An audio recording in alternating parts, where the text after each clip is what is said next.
This is a Dragon Blazer production, and I am the little boogeyman. All right.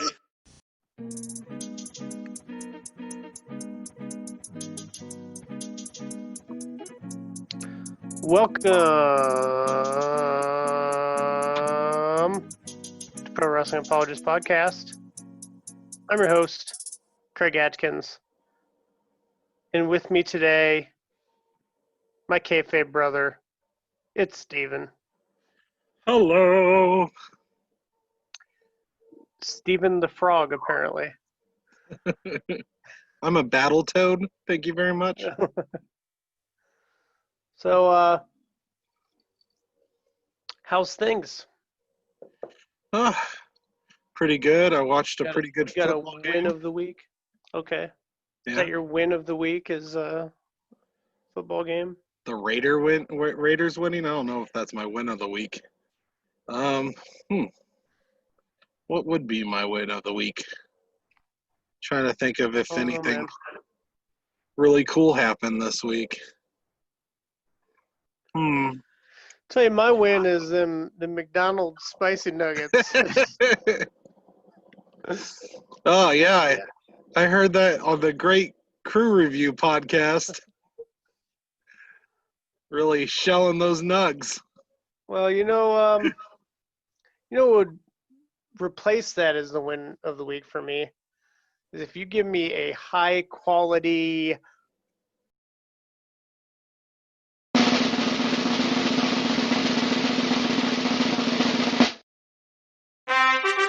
PWA WTF Hall of Fame.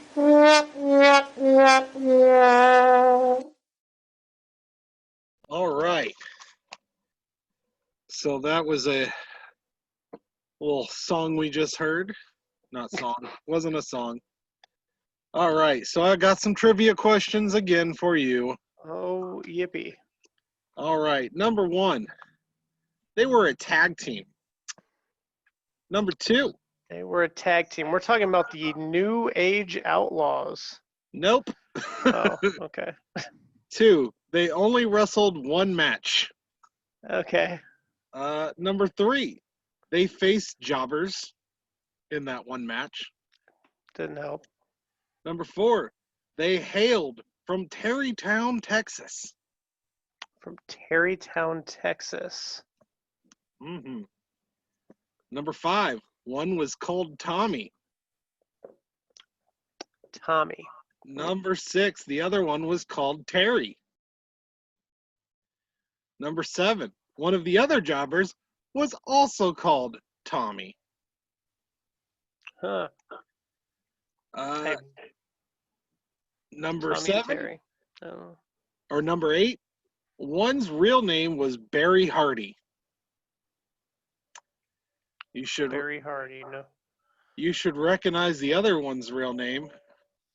The other one was Dwayne Gill, Okay. otherwise known as Gilbert. Gilbert, yes. And number 10, they were fake heroes in a half shell. I'm assuming a turtle-related team. They were the Toxic Turtles. Okay. Wow. Yeah, you got me stumped here. I've never heard of this team. So I'm going to show you the one match they were in, and we are going to be the commentators of this match. Oh, that should be fun for the listeners. Now, I can tell you Gilbert was the orange one, but I have no idea which one was Tommy, which one was Terry. I believe that's been lost in history. In the interview, Gilbert says he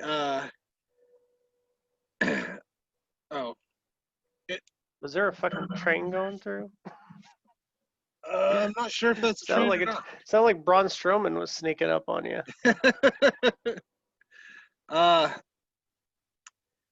Yeah, that was lost in time. Not even Gilbert knew which turtle was. They were even called the Toxic Turtles because he says he thinks that they were called the Battling Turtles. The match was on March 9th, 1993 in Augusta, Georgia. The entrance music was vaguely turtle-like. Vaguely turtle-like. And it was originally Max Moon's music, who was recently released from WWF. Apparently someone was like, close enough. All right, so. Okay, so Steven has sent me the video of these toxic turtles, and I guess we're going to watch this together and do some commentary. So, Steven, are you ready? In 3, 2, 1, go. For one fall.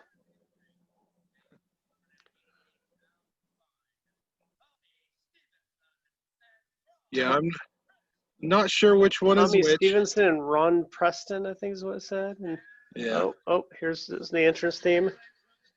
All right. All right. The kids are happy. They're flailing about stupidly. Yeah.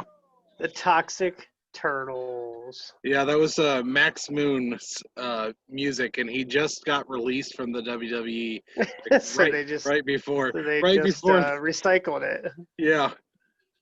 Okay. It is just like a Ninja Turtles Halloween costume. Yeah. It's a cheap Ninja Turtles Halloween costume. That's all it is. Yeah.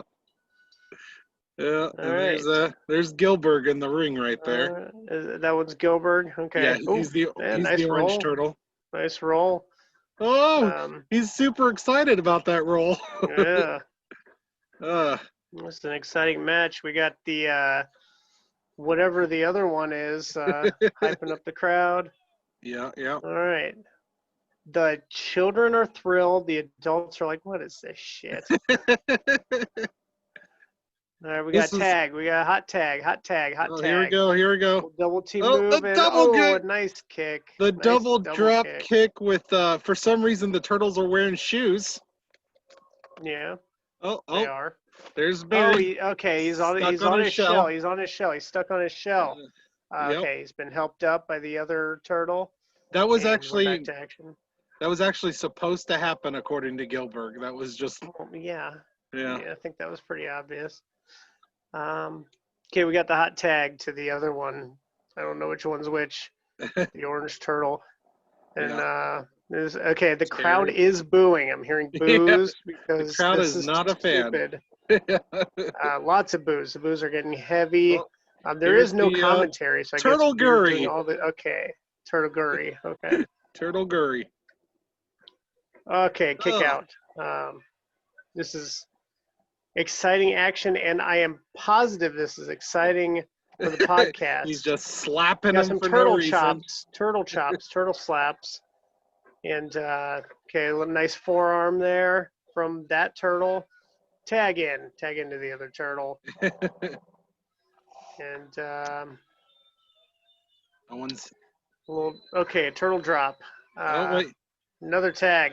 Gilbert says... dance for the crowd that is booing them. Oh, it's the shell shock. It's a shell shock. Isn't that what Ryback called his finisher, though? I can't remember the 1, 2, 3. It's over. According to Gilbert, that's what they called that move in the interview I read. Turtles are your winners. The new tag team champions of the world. They're just the Toxic Turtles. Dancing around, super excited, ignoring all the boos. All the people booing the hell out of them. All right. Yeah, that match was first seen on a DVD called WWE Unrevealed, 1986 to 1995. So thank you, WWE, for throwing a sigh at my childhood and giving us the losers in a fake half shell. All right. Well, that was a fantastic PWA WTF Hall of Fame induction. Thank you, Steven. Yeah. So, where are we at? First off, let's address the Fantasy League draft from last week. Big hit. People are loving it. So where are we on the Fantasy League, Well, Steven? in last place is the most electrifying Ultimate Rage with 18 points. Mhm. His best player was Keith Lee with 6 points. Yeah. In third place is the Master of Shock, Pew Pew, with 19 points. My best player was Bobby Lashley with 6 points. Mhm. Yeah. Second place was the Craig McAtkins Kiss My Apologists Club with 24 Stupid points. name. Yeah, Oscar's getting me some points there. Yeah, Oscar was your best player, 7 points. Mm-hmm. And then the Crew World Order takes the first week with 27 points because of two superstars got him 12 points. Seth Rollins and Roman Reigns. Bench Big E after all that No. nonsense? Oh, he didn't bench Big E. Okay. Big E only got him 1 point because he was only in that one segment where he attacked. Fortunately, I'm rooting for Big E. So Yeah, yeah. So yeah, we do have a little bit of a rule change this week. We're adding where if you are we just in a making match, shit up as we go along. well, that is the whole point of a test Well, run. First off, we have to address Andrew just beating a dead horse and just pushing to get R-Truth's finisher as a roll-up. To the point where I almost just want to let him have it because I don't know if we're gonna see many roll-ups. You haven't got around to Raw today, but there was no real competition for the 24/7 championship. There's just like Truth just like dropped his title into the water, and him and little Jimmy had to go retrieve it from the water, and he was afraid of Sharknadoes. And I'll let you watch it on your own when you Sharknadoes get are around to a watching thing to Raw. be concerned about, so you know. And so I almost just want to let Andrew just have his way, and I'll discuss why I want to let him have his way after you go ahead. Well, the only rule changes we did was now when a wrestler is in a match, you get points if they're in the main event. Also points, specialty matches, title matches, all give you points for just appearing in the match. I'll allow it. So that is our only rule changes for this week. More may be coming depending on, I'm just kind of watching the show and seeing what I can see that might be something that would be good for added points. So, any drops and pickups?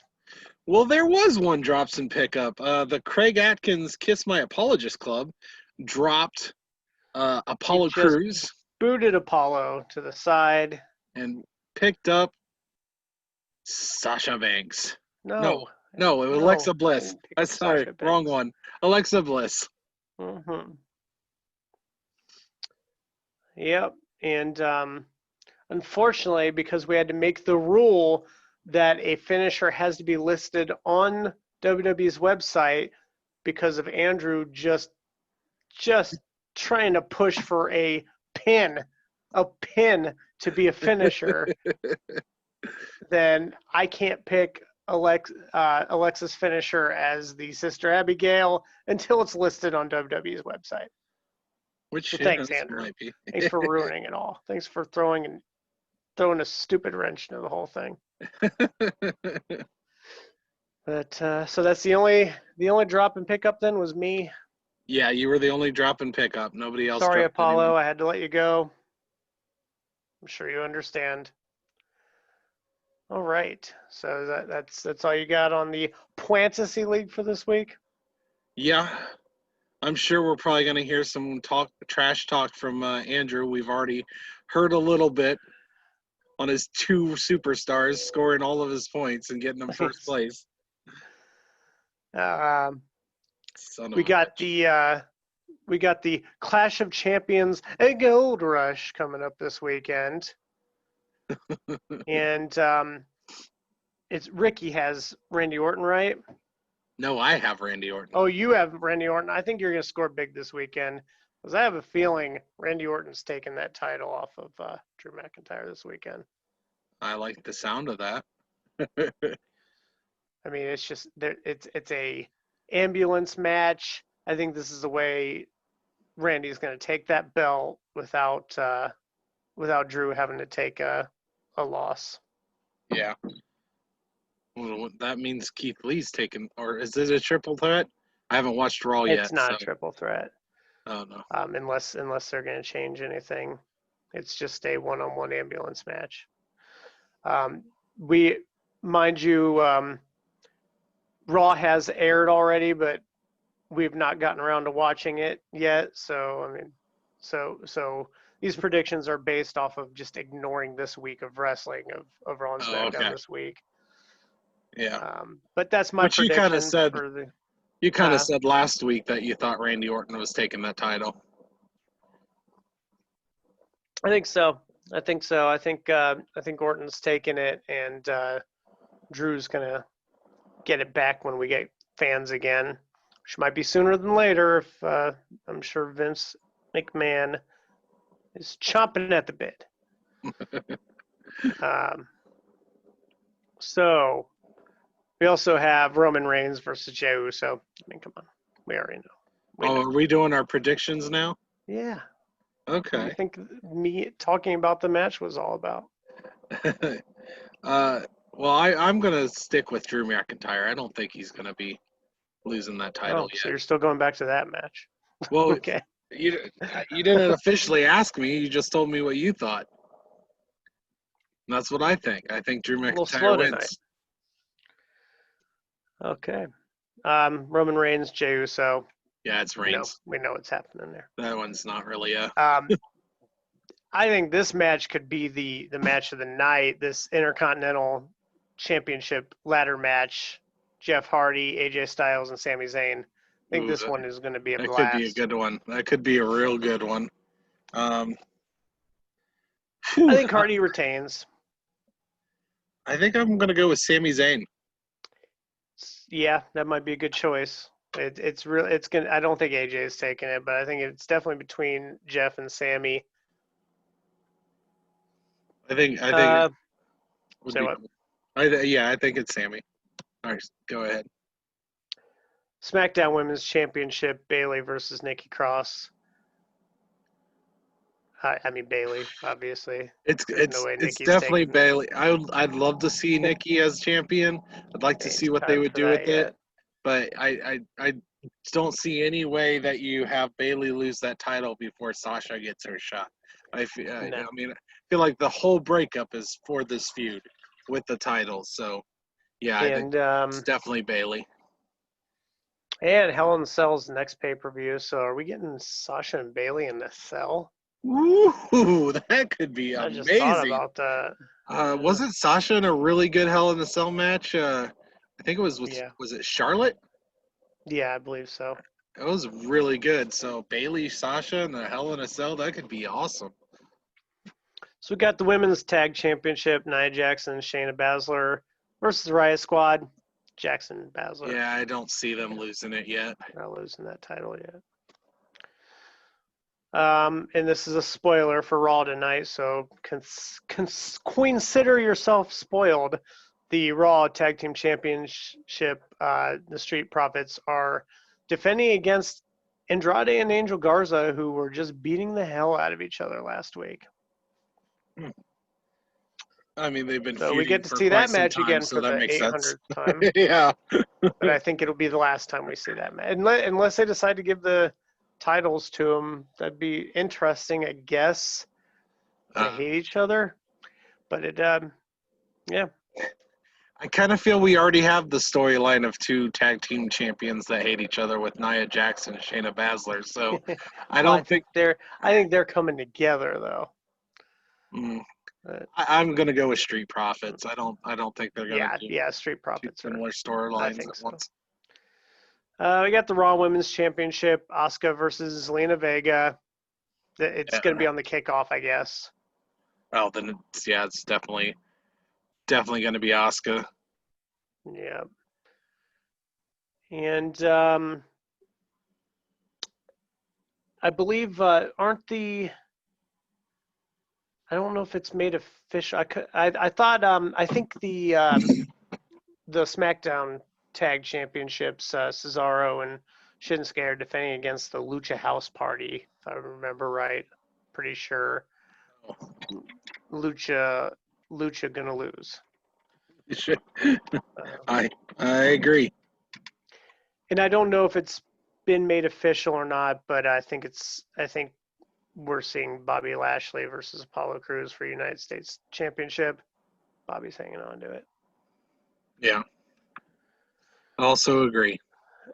We will be covering that show this Sunday. Indeed. Should be exciting. I always like Clash of Champions. I like the concept. Seeming like it's going to be a pretty decent show. I think that Intercontinental ladder match is going to steal the show for sure.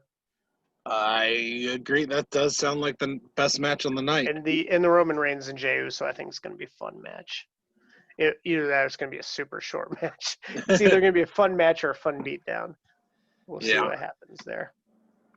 I look to see the Fiend show up in that match somehow. Yeah.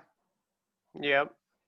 And also with the SmackDown Championship match between Bayley and Nikki. Sasha's definitely showing up. Well, or Bliss. No, I don't think Sasha's showing up. I think Alexa Bliss is showing up. I think Sasha's been written off for a little while. I think we're going to see the freshly fiendish Alexa Bliss show up. Yeah, that's definitely possible too.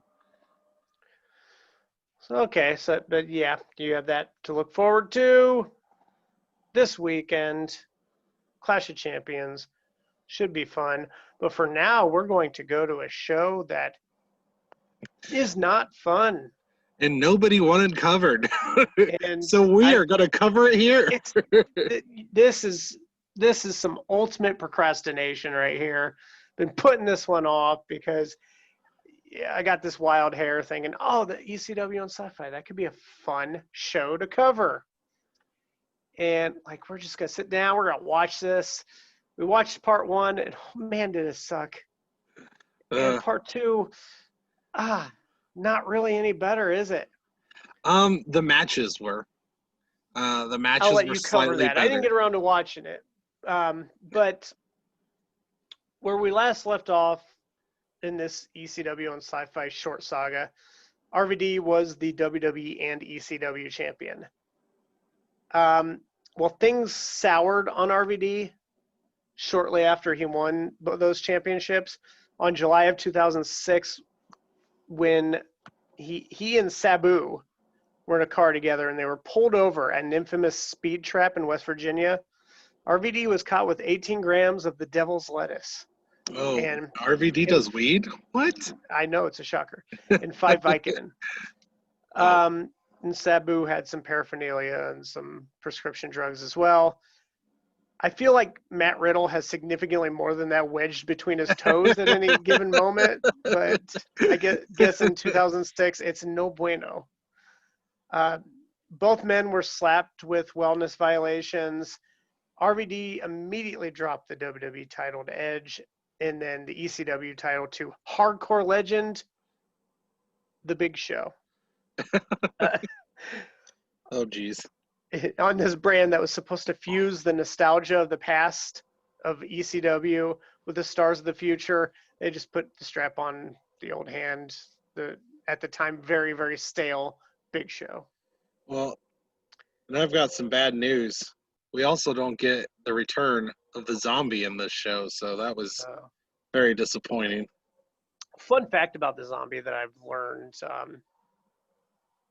in looking up how this ECW experiment went wrong. The zombie was not an ECW original. He was introduced on that first ECW on Sci-Fi simply because Sci-Fi wanted some sci-fi themed wrestlers. Okay. So WWE had toyed with the idea of a Martian getting beat down by Sandman. Sandman, and they ended up going with a zombie. And That makes sense. they eventually, to give in to sci-fi, they introduced a wrestler by the name of Kevin Thorne, who was like a vampire. Just didn't work out, but that was kind of their compromise to come up with a sci-fi themed wrestler. Fun fact, fun little aside. But ECW's ratings started surprisingly high at the beginning and dwindled down pretty fast as ECW just kind of became a lesser WWE brand with no real identity. Paul Heyman left pretty quick after some disputes with Vince McMahon over the handling of their first and last ECW specific brand pay-per-view, ECW December to Dismember. It was handled poorly, with WWE superstars going over the ECW superstars, of course. And Of course. Paul Heyman really wanted to take new star to the WWE and ECW, CM Punk. He wanted to push CM Punk as the top ECW star, and he wanted, it was an elimination chamber main event for December to Dismember. He wanted CM Punk to win it. He wanted CM Punk to just slap that Anaconda vice on everyone, tap him out, and win the whole thing like strong. Vince McMahon did not want to budge. Vince McMahon was not a fan of CM Punk. We know the story. So instead of allowing CM Punk to win, Vince McMahon chose a very green at the time Bobby Lashley to go over and become the ECW champion in that elimination chamber. He wasn't ready. Bobby Lashley, wonderful. He's a great wrestler. Love him today in the Hurt Business. He wasn't ready back then, and the fans didn't take to it well. They weren't fan. They loved CM Punk and those ECW originals. They weren't a fan of Lashley at the time. In no time, pretty much all the ECW legends were gone. Paul Heyman left shortly after this pay-per-view, after December to Dismember, because he just hated the way it all turned out. So we're losing all of ECW's identity here. The legends are leaving. Paul Heyman's leaving. They did start to build up some new stars, and we'll get there. And so it was becoming something different, something that ultimately became better, but it had to get pretty bad for a while. They did some dumb shit, like having Vince McMahon become the ECW champion, taking it from Bobby Lashley, of course. Oh, jeez. We covered that in the last episode. And ECW shockingly plodded along for 4 years. And that brings us to the final episode of ECW on Sci-Fi that I did not bother rewatching. I watched it back when it was on. I didn't bother rewatching it. But Steven was kind enough to watch it for me. So, Steven, why don't you tell us how that show turned out?